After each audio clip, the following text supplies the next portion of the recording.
Well, good morning, good afternoon, good evening, wherever you may be across this beautiful blue-green globe of ours. Welcome to Real News Live. It is a Toxically Masculine Tuesday. I'm your host, Mike Barra, in Las Vegas, Nevada, joined, as I always am, on these Toxically Masculine Tuesdays by the usual crew, the man to my immediate right, the trail boss, the most truly masculine member of the crew, Steve Doran, the trail boss from somewhere in nowhere, Fuckville, Arkansas. Steve, how you doing tonight, and what are you drinking? I'm just drinking. The heat has been ridiculous, and I am drinking Trail Boss Strawberry Daiquiri, which can also be used as a marinade for chicken, vegetables, and as a salad dressing if you mix it with olive oil. That's nice. Like you're drinking something. You're drinking salad dressing. Okay, great. That's why that now we know what's. What did I say? I said I was drinking a strawberry daiquiri. And the mix can be used as a marinade, is what I said. Listen to what I said. You're drinking a marinade. Well, there's people making teriyaki chicken everywhere. They're going to be like, wow, I got to get me some of that shit. I am getting marinated. All right. All right. Yeah. The man immediately below me in the Hollywood Squares layout, Dr. Brooks Agnew from somewhere in the Carolinas. Brooks, how you doing? How's the house coming along? And more importantly, how is the RX-7 coming along? Yeah, our hobby, the RX-7. It's coming along. We rolled over the engine for the first time tonight. Tomorrow we're going to start it and get the fuel system all tidied up. I'm drinking my normal Perrier because I'm just cooling off a little bit. It's been a little warm today, not in the low 90s. Starting to get some grass growing on the house, so this is good. We're making progress.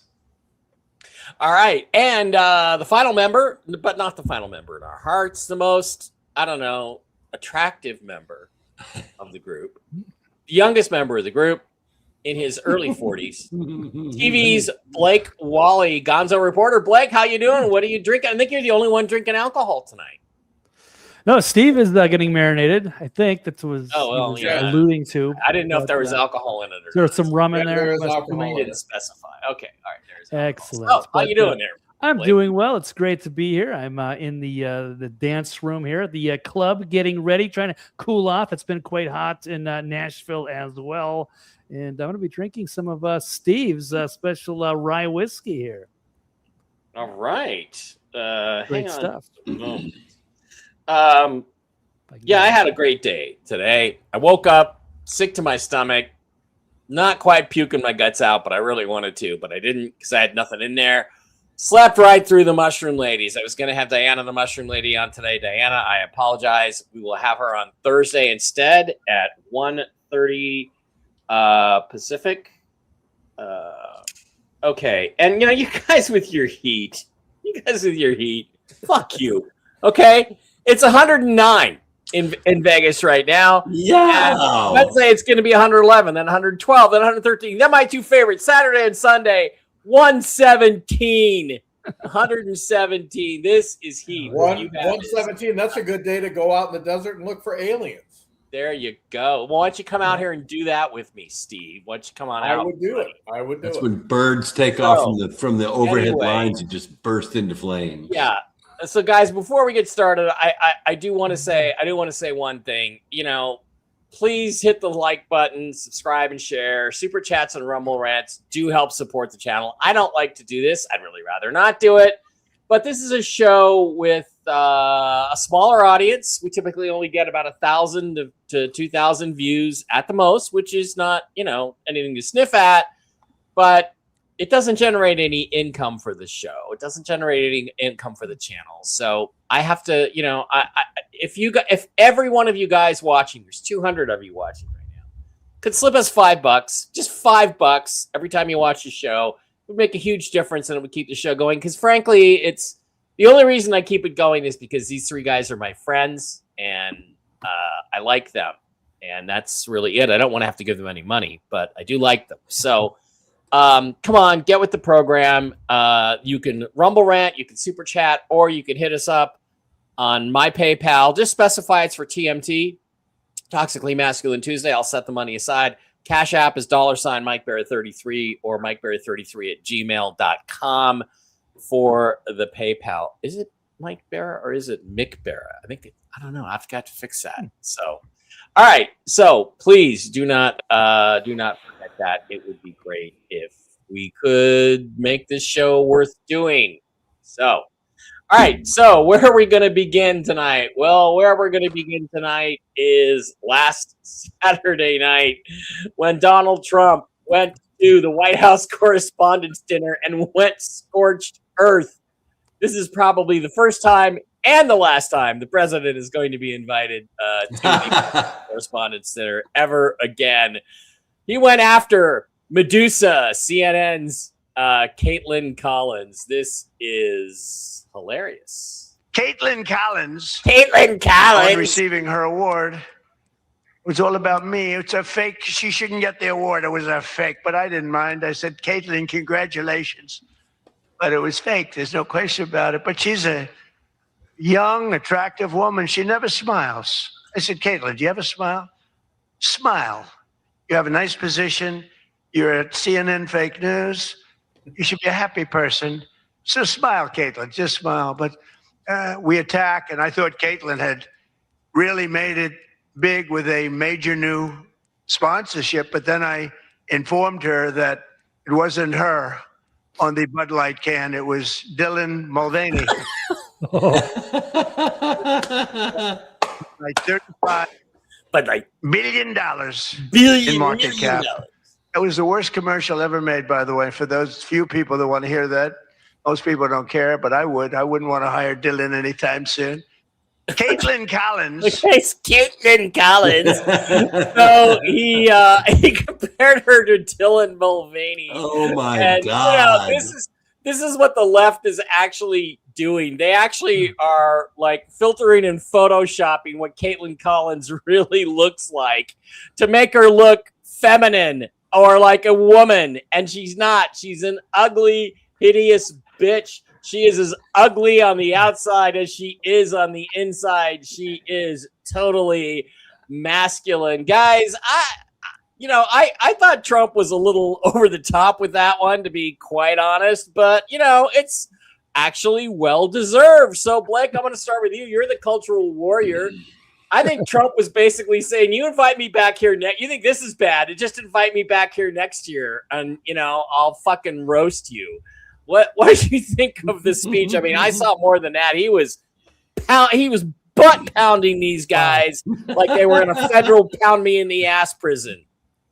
No, that's awesome. I had not even seen that. I'd seen a couple of highlights. I missed that, so I'm glad you were able to post that. Definitely worthy material, and she is worthy to roast. She's been kind of a nasty adversarial hack flack lackey for CNN, and it was good to see her get what she deserved. And I don't think he actually wrote the material per se, but he was certainly happy to deliver it. I'm sure he approved it, and it was great the way they set that up. So good, classic Trump. Good for him. So I'd like to see more, and I also like the Step Brothers reference. Coincidentally, wearing my boats and hose.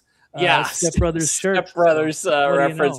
Yeah, he clearly didn't write it, but he had no problem delivering those jokes. Brooks, usually these things, that somebody said, I think when Bill Clinton did his first White House Correspondents' speech, and it was a disaster because he just said all these mean, nasty things about people in the Republicans and the press even. And somebody, I think it was John McLaughlin at the time, the late John McLaughlin, said, you're required to go to these things and grovel. Well, Trump didn't grovel, did he? He kind of hit him right between the eyes. Yeah, and it's very insulting to compare Caitlin to a dude who cut up his face and acts like he's a 13-year-old girl drinking beer in the bubble bath to sell Bud Light, which was very offensive to Bud Light drinkers. I don't know many people that drink Bud Light anymore, but it was a very popular beer until Dylan Mulvaney thought it would be nice to, imitate a teenage girl drinking beer in the bathtub and try to sell beer. Oh, we're going to expand our audience. Really? Yeah.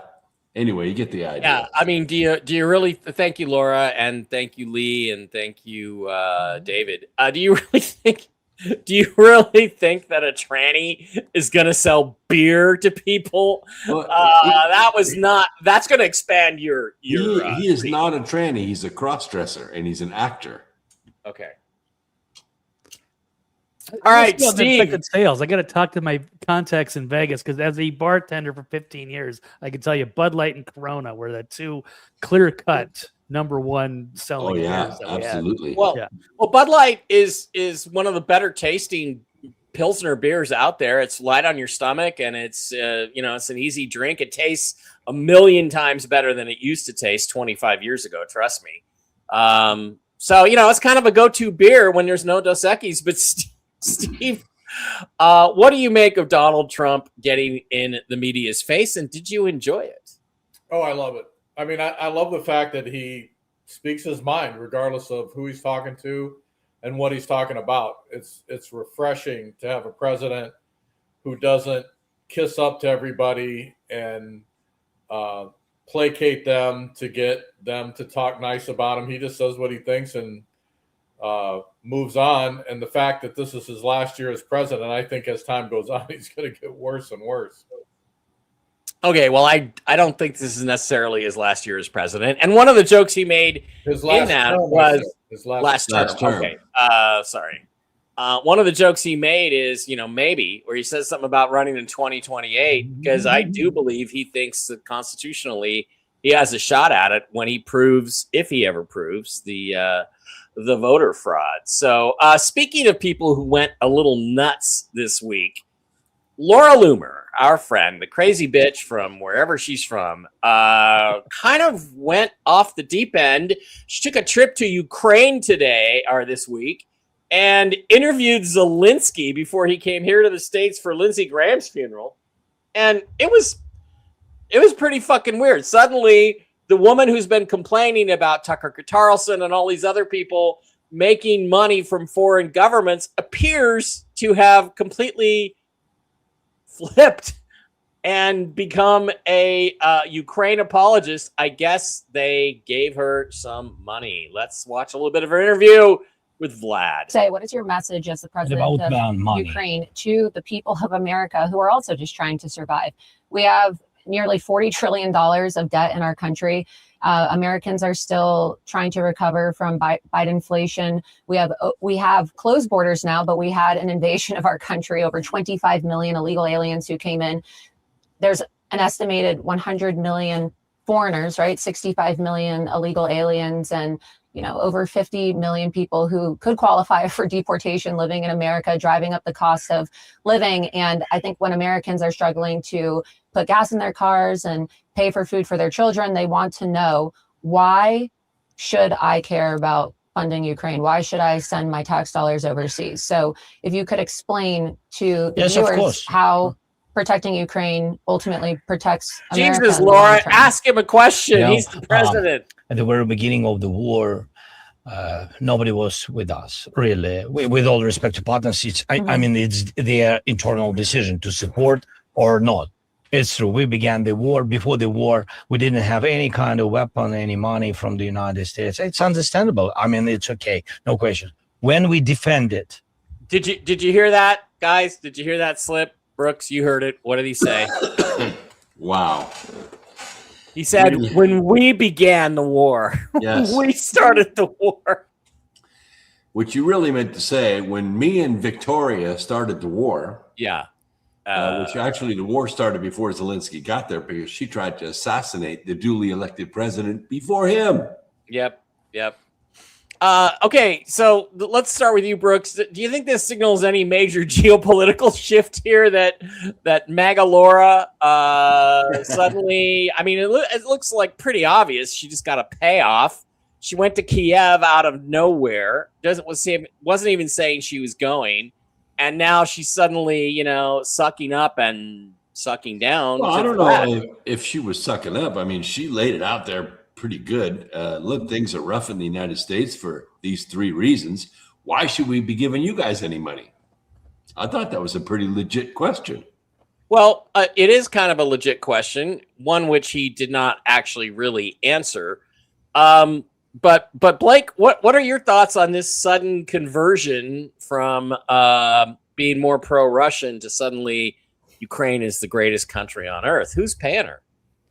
Well, I've kind of lost my respect for her a while ago, right around Charlie Kirk assassination. I mean, she used to be a really fun and feisty activist. I liked what she used to do, but she's, to me, became more of a mercenary with journalist skills rather than actually an independent journalist with integrity. So this is not unusual for me. I think she's, she does chase the money, and this is very unusual. She's definitely about the money and the power and the access. Definitely self-serving, although she's very talented. But yeah, this is not a surprise. I've been very critical of her for quite a while, and this is not a surprise for me. And it seems like they're ready, like they're going to switch something. They're going to be pro-Ukraine, and it looks like we're going against Russia. I don't like the way that this is shaping up, as we're seeing perhaps World War III, the battle lines drawn. Are we going to be continuing to fund Ukraine as well as even against Russia?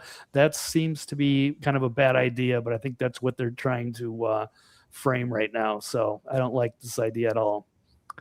Well, yeah, why they're putting her out there. Oh, you're right. Yeah. You're right. Yeah, I mean, I thought we had it going pretty good last week when we had Ukraine attacking Iranian ships in the Gulf and Iran saying, we're going to bomb you. I thought this is great. Trump's got them fighting each other. They can kill each other, so he doesn't have to do it. But then we had this sort of pro-Ukraine drift here in the news cycle. And Laura Loomer probably does have some connections at the White House. I mean, she does know some people there. And frankly, I think if she had vetted a lot of Trump's appointees, we'd have a lot better administration than we have right now. But you could lose that favor too, because the thing about Laura, going all the way back to the days of the Las Vegas shooting, she is a Jew first, and then a woman, and then an American, in that order. And that has tainted everything that she has done. And it also has hurt her with Donald Trump. Yeah, well, so it was really interesting because Zelensky came here to America for Lindsey Graham's funeral today, which I thought was quite interesting.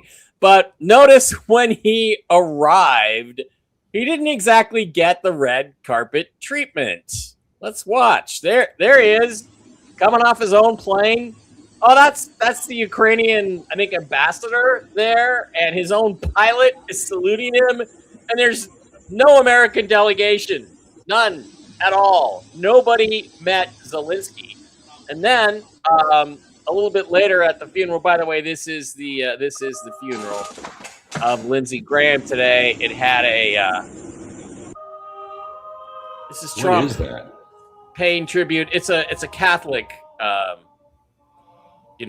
Drape of some sort, and he tapped it. Like, what's he saying there? Bye, Lindsay, I got you. I don't know. It's kind of, at least he didn't go to John McCain's funeral. So here's what I don't get, and I want to throw it to you, Steve. Is there some shift in this? In the Ukraine, are we now backing these fuckers? Because I don't want to back them at all. I mean, I really hope not. I didn't see Laura Loomer really sucking up. I mean, I'm no fan of hers, but I didn't really see her sucking up to Zelensky. She was asking why we should continue to fund as American citizens, why we should continue to fund the war. I mean, the Americans are tired of funding not only Ukraine, but all of these other countries and sending our money out to be used by people who hate our guts. They're trying. The media is trying everything in their power. Every day I see these articles where they say, "Oh, so and such a country, they're suffering because USAID is no longer providing them with the funds they need." Who cares? They're not American citizens. They didn't earn the money. It's not their tax dollars. It's not our problem. And so people are responding in the negative when they write these articles. They don't feel sorry for these people. They want that money to stay here in the U.S. and to be used for U.S. citizens. And so these people are going out and trying to get these other countries to explain why Americans need to support them. We don't need to support anybody but ourselves. Right. Yeah. Exactly. And Wanda and Chip, wow, thank you. That's more than I expected. But it's another issue that's interesting here. Steve, you're a military guy. Lindsey Graham, at the funeral today, they had his casket, had an American flag draped over it, had the Catholic drape over it for a while. Got out, I think they put an American flag over it. And a lot of people have noticed that, like when John McCain was put to death, as what's his name, John Kasich said, put to death, that he had this shitty wrinkled American flag that nobody had ironed and everything like that, whereas Lindsey Graham had this smooth, beautiful American flag. And I got to double check to make sure this is correct. But Steve, does that actually mean anything to you? No. They say that on military stuff that it means that the guy with the wrinkled flag was not in good favor and was a traitor. Does that mean shit or no? No. I mean, actually, sometimes people have their own flags or flags that flew over the Capitol building or whatever the case may be, draped over their caskets. Masons, I know, do it a lot of times where they have a special flag that they want draped over their casket. So McCain could have had a flag in storage somewhere that he wanted to use for his funeral. I mean, there's a lot of reasons for it, but the military doesn't go out of its way and say, oh, you're a shithead, so we're going to put a wrinkled flag on your casket. It's just not done. Yeah. Okay. So that is not an issue. They would, if they were gonna do anything, they wouldn't do anything. They wouldn't give them a flag and they wouldn't participate. So, as for instance, the flag that was draped over my dad's casket is right there. And I'm sure if I wanted to use it for somebody else's funeral in my family, I would, if I took it out of that case, it would be very wrinkled. And right. But it's not. And it would actually be up to you to iron it. Yes, it would be. It would be. So, all right. So let's talk about Lindsey Graham. Lindsey Graham's funeral was today. I don't really have much in the way of Lindsey Graham's funeral other than Trump tapping on the casket. This is not like the Bush funeral. This is not like the Bush funeral where there were all of these things happening. But Trump kind of went out of his way. He wasn't exactly complimentary to Lindsey Graham. Let's flip over and watch this video. At least I don't perceive this as complimentary. Maybe I'm overreacting. He had unwavering faith in the righteousness of American power and prayer. He was extremely hawkish. I will tell you, he never saw a war that he didn't like. Only his true friends would understand that, but he wanted it for the good of our country. He felt in his bones that our destiny is to win, and that his job was to do everything he could to ensure our enemies would lose. It was this conviction that led him to serve 33 years in uniform in the Air Force and Air Force Reserves and Air National Guard, even while he was in office.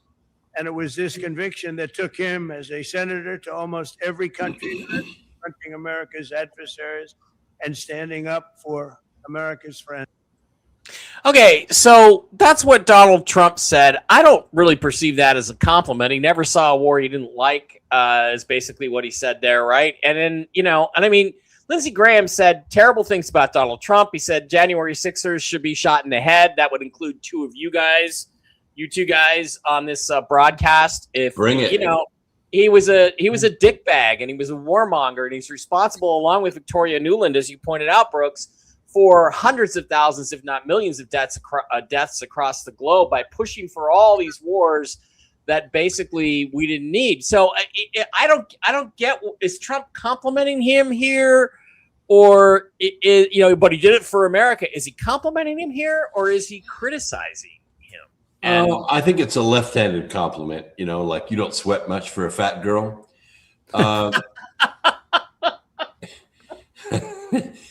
It's a left-handed compliment. He didn't ever see a war he didn't like. The point is that Lindsey was married to the military contractors, if you can say that about a gay man. He wanted America's weapons builders to make as much money as possible. And I also think that's where John McCain was. And John McCain got linked up with Victoria Nuland, and Victoria Nuland absolutely, passionately hates Russia. She's like Napoleon against Russia. She wants to invade and destroy Russia. But she couldn't get the CIA to go along with everything, especially after she murdered all those Ukrainians in Maidan. That was a disaster. But that's also what got Viktor Yanukovych out of office. He ran for his life, and they replaced him. And Zelensky is the product of that revolution. Well, yeah, Victoria Nuland hated Russia, and most people that do hate Russia because they do not have a Rothschilds or Rockefeller-owned central bank. They operate on their own banking principles, and that is threatening to the established world order. Steve, what do you think about this, and what do you think about Lindsey Graham? You're a warrior. What do you think about Lindsey Graham? Lindsey Graham was a dirtbag. He basically, all you got to do is follow the money trail. They say he didn't get rich being a elected official. However, he was worth millions of dollars. He stayed in office far too long, as far as I'm concerned. The only reason that they want the Ukraine to take over Russia is because of the natural resources there. There's a lot of money to be had if you control Russia and you control their banking system and you control their natural resources. So he's working not only for the military contractors to keep them in business and to make them multi-millions of dollars, but he's working toward taking over all of those resources and all of that money that Russia has. Yeah, absolutely. Yeah, well, the thing is, too, is, he only had $1.75 million, $1,750,000 in the bank or something. That's in the public bank accounts that we know about. We don't know about the bank accounts he had set up in Ukraine. I mean, the guy went to Ukraine all the fucking time. In fact, he died just after he got back from Ukraine. We don't know where he's got money stashed all over the world. And Trump, for whatever reason, seems to want to help him with his legacy. He's not going to tell him that. Blake, what is Lindsey Graham's legacy ultimately? Is he a merchant of death, or is he a patriotic American who just wanted America to win around the world?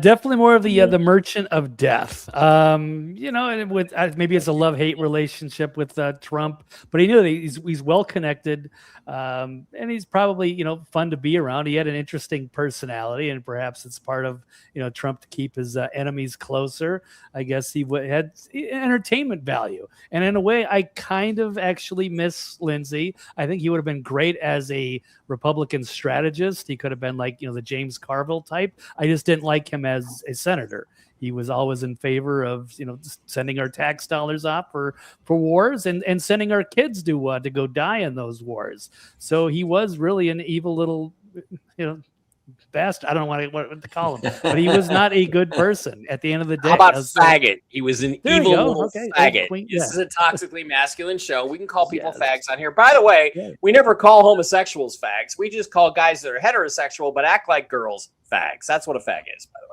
I saw that definition today on Twitter. I was like, yep, that's it. That's the whole point. All right. So, yeah, I think Merchant of Death is what he ends up being. And I wish Lord of War. I wish Trump was not being nice about his legacy. It's really weird. It's really weird to me. This whole thing is weird because Trump talked about he wants to stop the never-ending, the endless wars is what he said. And this guy was the architect of every endless war for the last 30 years. No doubt about it. I don't get that. Although I do think, like you said, Brooks, the left-handed compliment was maybe his way of saying, I don't agree with who this guy is or what he did. Well, the thing is that Trump seems to be treading very cautiously because we've got these midterms coming up, which could change the course of the country if we don't just start arresting everybody, which is what I wish we would do. And the problem is that, Trump's unpopular. If you look on Twitter, Twitter's For You takes me into all these people that I hate, like Gavin Newsom. And, oh, people are paying more and they're, everything's so expensive and gas is still expensive and Trump hasn't done anything. And that's not exactly true. Prices are lower than they were under Biden. Everything is economically is better. It's not great, but it's better. And it certainly would be less complicated if we didn't have the Iran thing going on. But just because somebody's unhappy with Donald Trump does not mean they're going to vote for a Democrat. And a couple of polls, things came out this week that I thought were rather interesting. Let's look at the Democrats' favorability, unfavorability. David, you were a part of the DNC back in 2018. Back in 2018, when Democrats were able to take control of the House, they were actually on the plus side of the ledger. They were actually in positive territory at +1 point. Look now in 2026. We're not just talking down there underneath the Potomac. We're talking down there with the Titanic. We're talking 24 points underwater. And this is just the party overall. This isn't the congressional leadership. This is the party. The party. It's just a terrible, terrible, terrible brand. Terrible. So, in 2018, the Democrats, quote, took back the House. They stole it with massive amounts of election fraud. But at that time, they had a net favorability of +1. Now they're -24. Steve, are people going to vote for Democrats in November, no matter what's going on in the rest of the world? Well, I don't think so, but we still have the voter fraud issue that is lingering out there. We don't have a solution for that yet. It's not been fixed. So it's very easy for them to do what they always do and steal more elections. Yeah, unless we somehow get the Save America Act posted. And let's go back and take a look at something else. It turns out the Democrats, and this is just, in other words, just the concept of the word Democrat is that negative to people. Let's take a look at, even David Hogg is saying the Democrats are in real big trouble because they're actually in debt. Let's watch this David, video. You were a part of the DNC until June of last year when committee members voted to hold new elections for your post and a fellow vice chair. And this came after you told the New York Times that you plan to spend millions to bring generational change to the party. Knowing what you know now about the committee, what you've seen from Ken Martin, are you surprised at all by these reports? No, unfortunately, I am disappointed to see them, but I'm far from surprised. You're a fag, by the way. I saw the writing on the wall early on. I remember talking about some of the issues that were going on that helped to decide the election. Let's remember here, one of the main things that Chair Ken Martin ran on releasing was an autopsy report that would bring real accountability to the DNC. And that was totally fumbled, where there was no mention of Gaza, there was no mention of inflation, there was no mention of the president's age, or any actual issues that decided the election. And they couldn't even be bothered to include a conclusion in that. Then you add on top of that it's now been 18 months. And they had to put the building up as collateral, and they're $2 million in debt. And then you juxtapose that with the progressive movement and what's going on out there. It's incredibly sad to see the DNC in the committee at this point, and it could not be more clear that he's unfit to lead. We need somebody who can actually raise money, and also. Oh no, I don't think this is incredibly sad. I think this is fucking hilarious. In fact, they had to put their own headquarters building up as collateral to get a $15 million loan because no bank would give them any money because they're that insolvent, Brooks. Thank you, Kamala Harris. The issue is that everybody seems to be missing this or not paying attention to this. Since 1848, when the DNC was actually formed, every single time the Democrats get in this position where they're losing on their policies, they're losing because they have no leadership, they go violent. They kill people. School shootings, mass shootings, bombings. It's unbelievable how violent they're going to have to get to shift the attention away from where their party is now. And they're going to have to, of course, blame Trump for all the violence. He's attracting it. His rhetoric, on and on and on. That's what scares me. It scares me because now there are sleeper cells inside of our country. There are bomber drones sitting 90 miles off our coast aimed at us with engineers who are pissed off and want to strike us. And they really don't care about the ramifications. They would rather die for Allah than anything else. No, I said this geez, I said it in the middle of last year, I think, on this show. I said, once the Democrats figure out that they're going to get slaughtered in the midterms, and they are, the Republicans are nobody's heroes, but they're going to get slaughtered based on all this. That's when you have to be careful, because that's when the violence is going to start. I think we're looking at George Floyd 2.0, and guess where they went to try to gin up some hope, some heap cope alive, as Jesse Jackson used to say. Heap cope alive.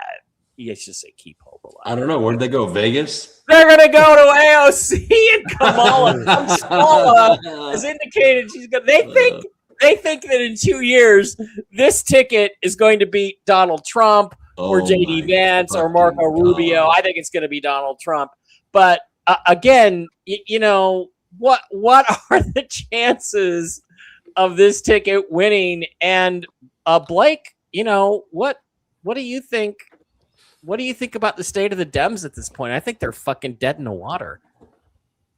Yeah, it's going to be a disastrous midterms for both parties, and quite frankly, I think there's a lot of division within both. So, which direction where they're going to go to? It's kind of an identity crisis either way. I'm going to be strictly no communists and no Zionists, so I don't know exactly how I'm going to approach this next election or 2028, but I can tell you that's a really bad ticket there with a influencer AOC and Kamala. That should be a DOA.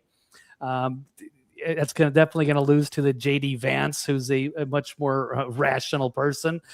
Depending on how this plays out, I'm not sure. So Democrats are going to have to do something desperate, and I would be worried that they are going to be planning some other horrific demonstration in the next couple of months to get people on their side. They got no choice. I don't think to try to the dates are going to be hilarious. Well, but that's 2 years away, unfortunately. To try to get their followers to start chimping out and going crazy and getting motivated.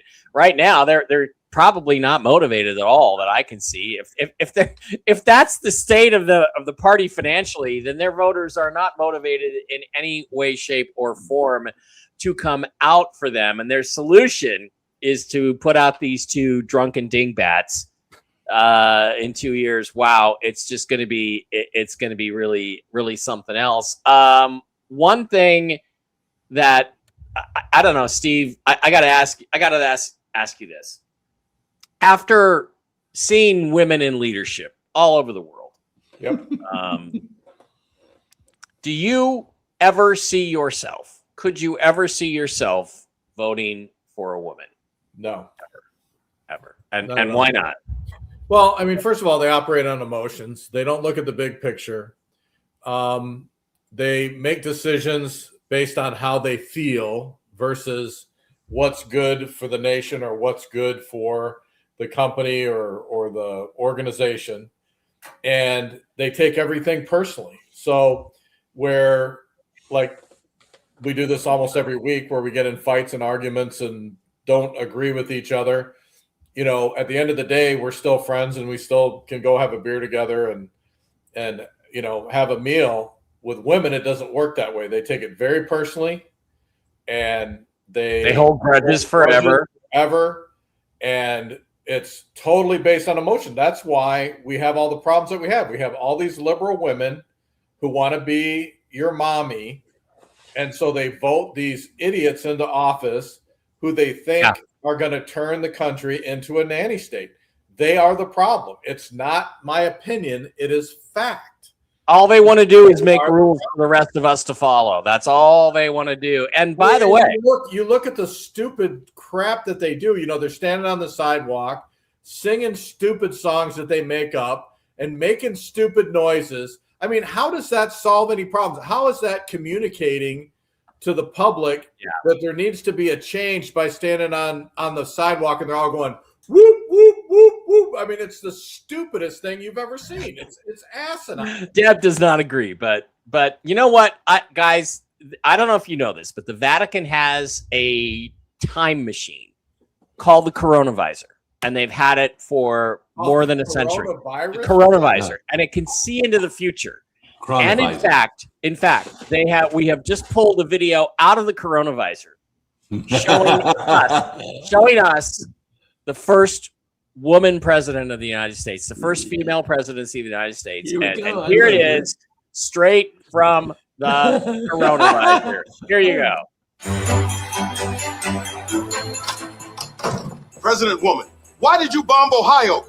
I saw a spider there. If we continue to pump CO2 into the atmosphere, temperatures could rise worldwide. Order all industries to produce even more CO2. Why? Because I'm cold. President woman, did I do something to upset you?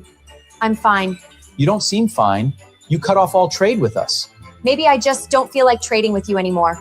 I'm sorry for whatever it is I did wrong. I said I'm fine. It's that time of month again. This could mean nuclear war. Don't worry. I put the launch codes in a pickle jar. Come on, I want to nuke them. No, I love them. Let's increase their foreign aid. The deficit has gotten out of control. We need to cut something. I can't think of anything we can cut. I guess we'll have to raise taxes. The streets will run red with the blood of Americans! Why are you yelling at me? We're at war! Hey, don't cry. I surrender. War is over. President woman, you need to pick an economics plan. Ew, this one is all numbers and math. I like this one. It's pretty. That one is full communism. It will destroy this country. It's got a puppy on it. Don't let them underestimate you just because you're a woman. You've got this. Thanks, old lady. Who is that? Well done, double on B. Straight from the coronavirus, the future of the country under a woman. Thank God, Steve, the nuclear launch codes are in a pickle jar. I love it. That works for me. Oh, wow. Gold. Well, I mean, the reality is even the United States military, the fact that they have now mixed women training with men, having these women train men, it's a total disaster because, again, they're operating on emotion. They get mad at a recruit because he's not doing what they're saying that he's supposed to do. They hold a grudge. They don't look at it the same way that a male does. A male goes in, he knows that he has a job to do. It's not a personal issue, and gets these people trained. But they're on the verge of destroying our military with all that nonsense. Yeah, and Pete Hegseth, thank God, is correcting that. Let's ask a semi-serious question. This is Toxically Masculine Tuesday. He's not correcting it fast enough. They still have people in place that should have been removed. I mean, both male and female that should have been removed the day he started. This is Toxically Masculine Tuesday, and we don't give a fuck. So let's ask this question. Should the Constitution be amended to say that no woman can run for president unless she is post-menopausal because periods create irrational emotional reactions? Should that be a law that we should put in the Constitution? I say yes. Brooks, yes or no? Should no woman? I think we should repeal the 19th Amendment myself. Yeah, I'm kind of with that also. If that happened, the country would be run by the right people. Blake, I'm putting you on the spot. Should we have a constitutional amendment that no woman can run for president unless she is post-menopausal so we don't have her, nuking countries on her period? I couldn't imagine that being written out that way. That sounds a little terrible. But you got to be at least age 35, I think, to be president. So, I mean, it's not that far off, I suppose. But I think Hillary, if she wasn't so corrupt, where's that?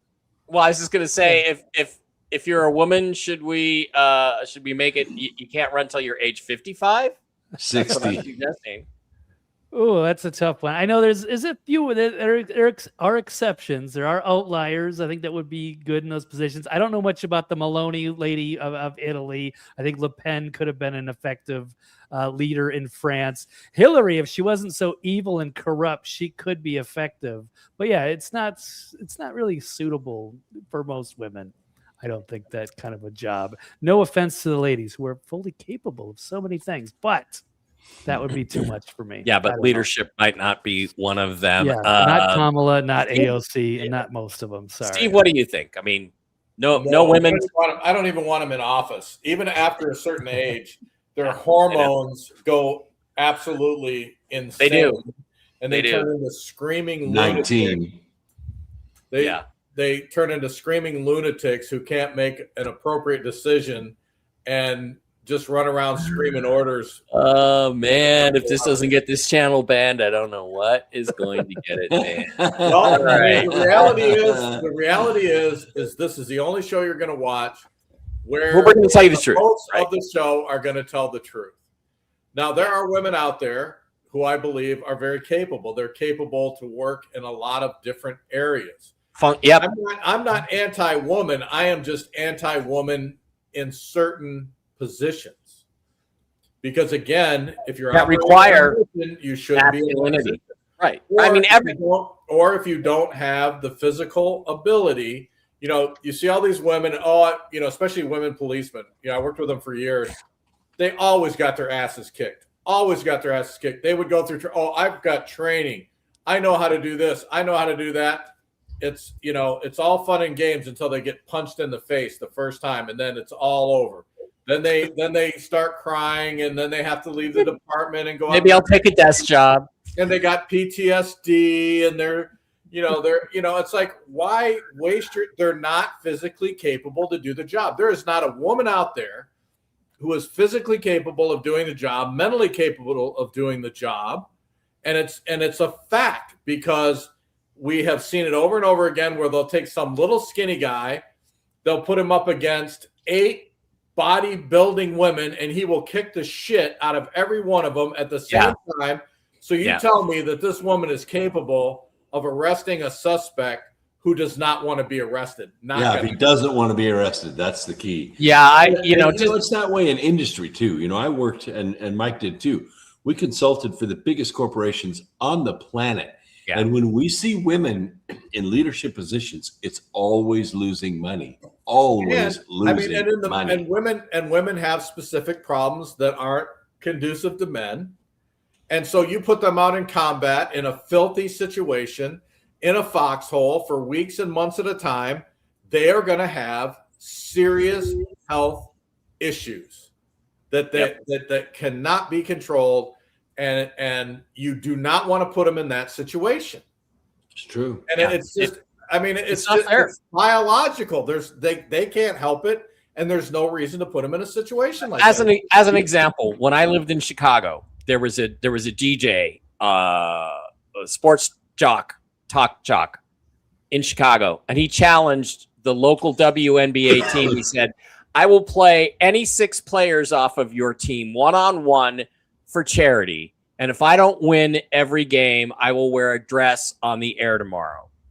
And they got the challenge. They set up a charity. They had 6 professional women WNBA players. This guy was 6'2", about 220. He was in good shape. He had played basketball at an intramural level. He had played high school ball.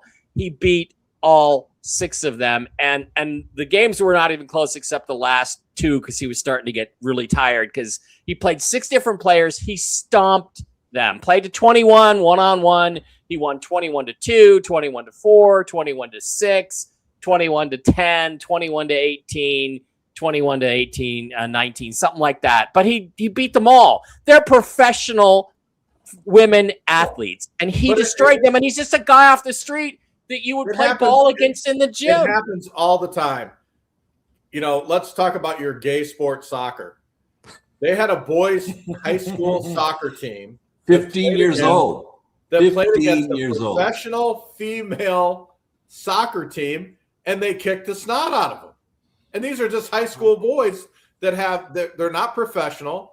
They're just really coming into their own, learning the game, and they're beating a professional female soccer team. Yep, a national team. If I watch female soccer, I have to turn the speed up in order to I'd rather poke needles in my eyes than watch girls play soccer. David Young, thank you. David Young, thank you very much. Diana, 1:30 Eastern, 10:30 Pacific on Thursday. We're doing the Mushroom Show. Sorry. David Young sent us a contribution, $50. Thank you, David. Awesome. He said, sends Blake portion to his Christian Muslims. LOL. Christian Muslims. All right, one issue left, and I want to get out of here because I just had another fucking migraine. It's been a great day. Let's pop up. Anthony Fauci may finally be in a little bit of trouble because not only this week did he apparently perjure himself in front of the Congress, he also had his private diaries exposed where we found out not only is he a gay little twat, but he lied about everything. He manipulated statistics. He basically violated his oath of office, whatever the hell his office is, at the CDC this week. We got a couple of videos. Let's watch the first one. This is Jesse Waters interviewing Senator Palmer. Palmer. Thank you. Fauci just perjure himself like that and just walk home. Well, we're going to do everything we can to hold him accountable. The key was doing all the research, getting the emails, working with the whistleblowers, getting the facts straight, and then giving Dr. Fauci an opportunity in a public setting under oath to give his version of the story. And Jesse, it looks like he lied several times, especially when he tried to twist the definition of what gain of function research is, and he threw everyone under the bus. We've produced emails that showed all of his circle of advisors were bragging about how they could avoid FOIA, how they could avoid transparency by deleting emails, by not putting anything in emails. And what Dr. Fauci said today was, I never talked to my personal assistant. He didn't have access to me. I don't know. He's on his own. and I didn't, assistant. It wasn't me. It was the CDC that said you had to be 6 feet apart. I mean, it was offensive what Dr. Fauci said today. And I'm glad the American people got to see the mad scientist and all the damage he's done to our society.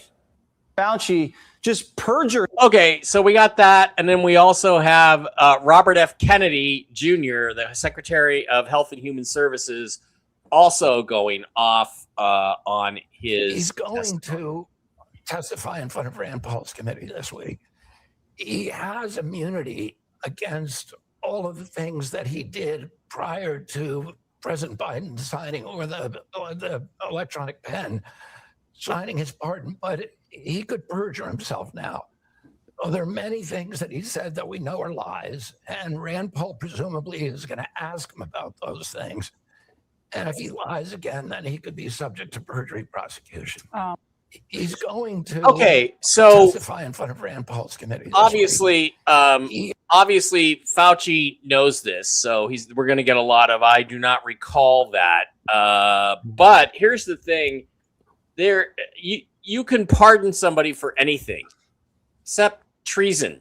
So, Steve, if this guy committed treason, I personally think this guy needs to go to the gallows. And it needs to be capital punishment for what he did. Steve, what do you think about this little turd? And do you believe that an auto pen pardon should save him? I don't, and it certainly doesn't save him from treason and genocide. You can't. How can you give somebody a pardon for genocide?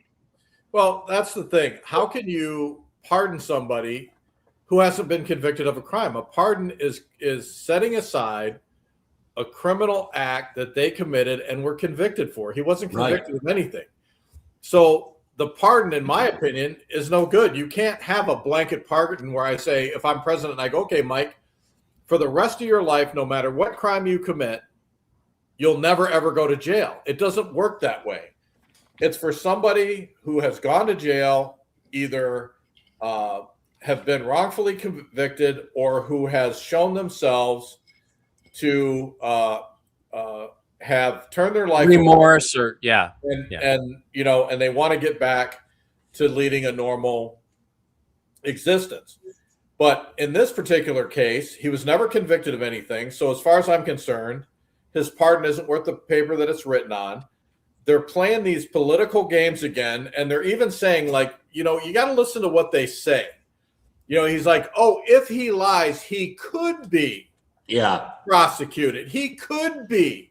They don't say, hey, we're going to get him or we're going to prosecute him if he lies. It's, oh, he could be prosecuted. Oh, no, they say they're going to hold him accountable. That way, when he's not prosecuted, they go, well, we said he could be. We never said we were going to go after him. Yeah, he didn't That's say how this crap works. Yeah. He didn't say prosecuted. He did say held accountable. Brooks. That's right. That's right. Yeah. When you use these trick words, and Steve is exactly right. Listen to what they say. They use words like may, might, if, accountable. Why not justice? Why not perjury? Why not refer them for DOJ prosecution? They don't say there's that. lots of things that I'm telling you, there's lots of things that he has done that he could be prosecuted for. Tons of things that he could be prosecuted for before the pardon and after the pardon. And all they got to do is take a look at it, and they're not doing it. That's what I said. I get so sick and tired of these committees trying to act as the Justice Department and the court system. It's like, oh, let's just bring them before Congress, bring them before the Senate. Let's abuse them a little bit, talk bad about them, embarrass them a little bit, and then never hear another word about it, never see it again. It's like, show me the warrant. Show me that the Justice Department is going to arrest him. Show me the judge that is going to be presiding over his case. That's what I want to see. I don't give a crap what they say in front of Congress or what they say in front of the Senate. I could care less. It means absolutely nothing. Agreed. Blake, would you like to see Anthony Fauci get the capital punishment treatment like next week for the shit that he pulled, not only in COVID, but in the AIDS crisis? I mean, some of these emails prove he was telling people that in 2016, after Trump won, that there was going to be a major pandemic in the next administration. And, basically saying we're going to use it to take back the presidency. That's what he was telling people. It's all in there. Oh yeah, no, it seems like they should have him absolutely dead to rights, and it's not just the COVID thing. He's been doing shady, corrupt things for decades. Going back to AIDS, right? The 80s. So yeah, he's a bad guy. However they get around this blanket prosecution, the problem is I just don't have any faith that they're actually going to hold somebody accountable. So I think it's just going to be all for show. They're just going to maybe humiliate him a bit tomorrow, make him squirm a little, and you're right. There's nothing's going to actually happen out of it. All right. Yeah. Isn't the problem, though, that we're not trying to hold the right people accountable? We shouldn't be holding Anthony Fauci accountable. That's somebody else's job. Isn't it Robert F. Kennedy Jr. and Donald Trump and these people that we should be holding accountable and saying, look, we want these people swinging from a noose, as Hillary said.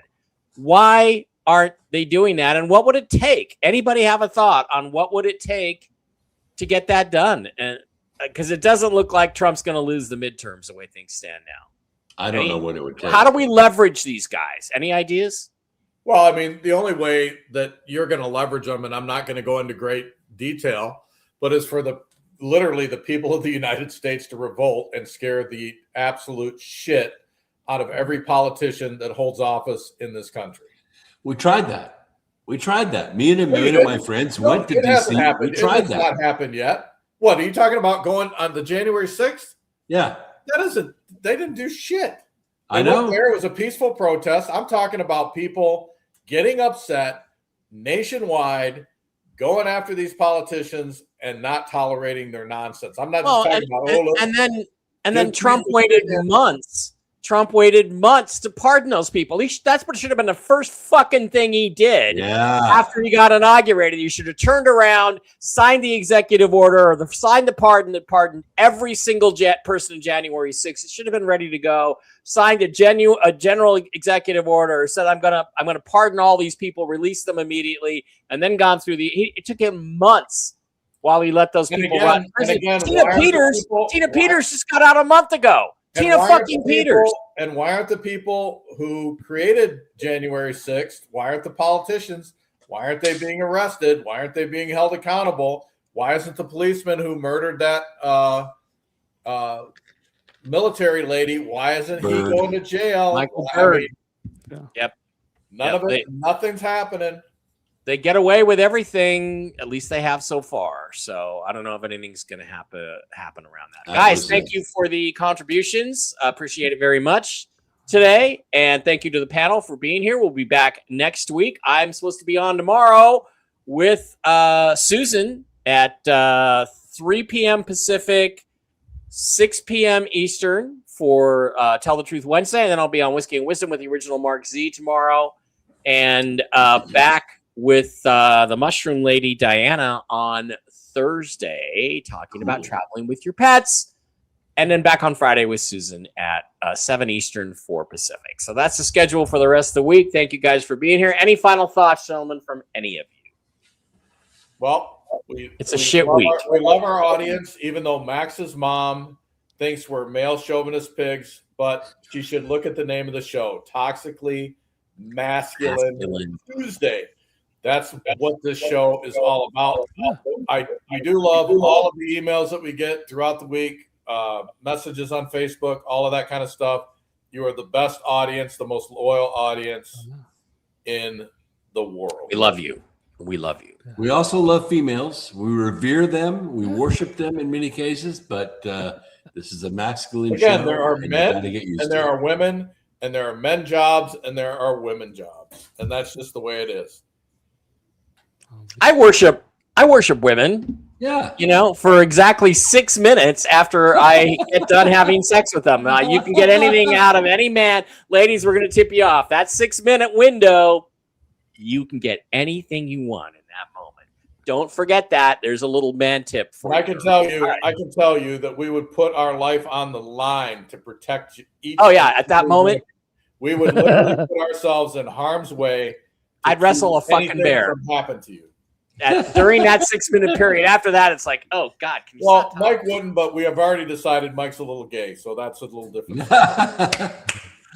All right. We love you guys. Thanks for the show. We'll be back with you next week, and I'll be on with Susan tomorrow at 6 p.m. Eastern, 3 Pacific. Have a great one. Peace out. Live long and prosper. Bye-bye. All right, boys.